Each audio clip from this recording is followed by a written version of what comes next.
Chapter 2 is fairly straightforward. It's about learning from experience. And many scholars will say that learning from experiences, developmental activities at work, is the preferred method of leadership development. So in this chapter, we're going to look at the lessons of experience research, and we're going to look at where leaders learn and how they learn, try to understand the return on experience, the ROE, and enhancing the return on experience. And again, this is a very straightforward, simple chapter. So lessons of experience research. There's a great quote in the very beginning that kind of summarizes some things. Stretch assignments and developmental relationships. Now look at assignments and relationships. We just talked about that in the last chapter. Were critical to the development of successful executives, more so than the formal training that they received. Now this does not mean that formal training is bad, but if you think that formal training, taking this class, is going to be the end all, then you're missing the understanding. This class is supposed to show you how the assignments and relationships will make you function more effectively and grow as a leader. So where leaders learn? Well, they learn from challenging assignments. They learn from developmental relationships. That's nothing new. Adverse situations. That's important. Adverse situations. Coursework and training, and personal experiences. Significantly more lessons are learned from challenging assignments than from any other event cluster. And that makes sense. Well, think about it. Where do you learn the most? When you've experienced a hardship or have had a hard time.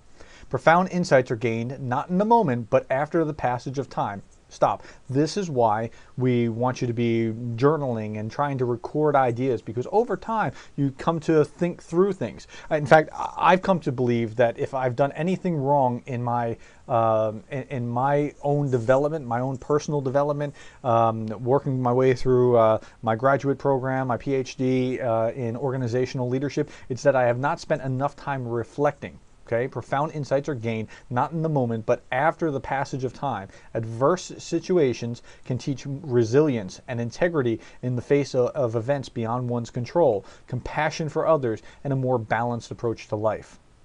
There's an interesting book, Antifragile. It's by Nicholas Taleb. Nassim Taleb.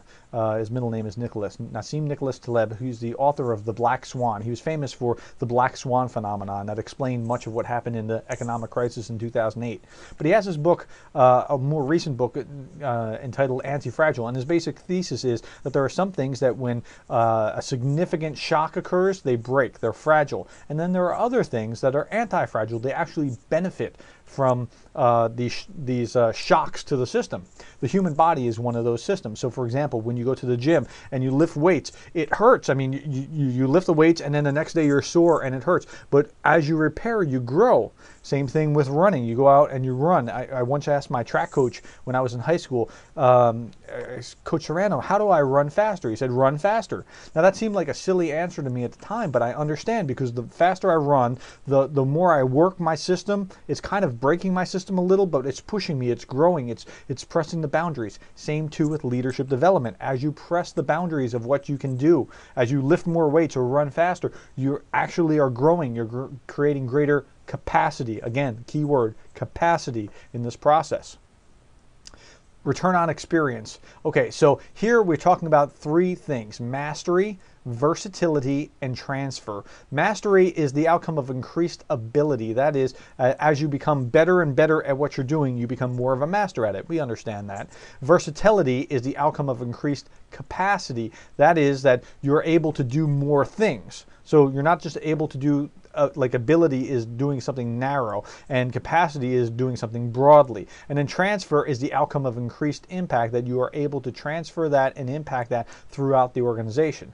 The example that I give, again, versatility is a kind of a lateral thing. You're able to go left and right, okay? You're able to be broad and able to do more things with more, say, different departments or within your organization. Mastery is depth, okay? It's up and down. It's you're deeper, you're an expert, okay? That's the difference between the two.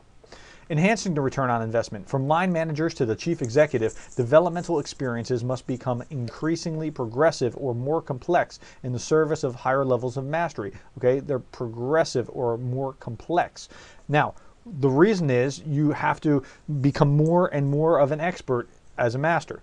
Versatility, on the other hand, to develop versatility, leaders must consciously engage in learning from new opportunities that broaden their repertoire or experiences and perspectives. Developing versatility requires boundary crossing assignments. So not just within your department, but understanding how other departments function. Or if you're above that, understanding how the entire organization how the entire organization functions. That's the idea behind boundary crossing. They conclude the chapter with this little excerpt from this book called The Experience Economy. And I'm going to quote from page 93 of the book, where they talk about, they go so far in the experience economy as to say that in this economy, experiences are key value differentiators, and that the role of leadership is to create transformative experiences for clients and their organizations. This represents a significant shift for leadership development from a top-down instruction-based paradigm. Now stop there for a second. That's how we used to think about leadership development. Well, we have the CEO at the top and maybe some trainers that are going to teach you how to be leaders, instead toward a learner-centric and experience-based approach to developing leaders. Remember, we're not trying to, like in the previous lecture that I talked about, President Obama trying to create a program. No, we're not trying to create a program for development.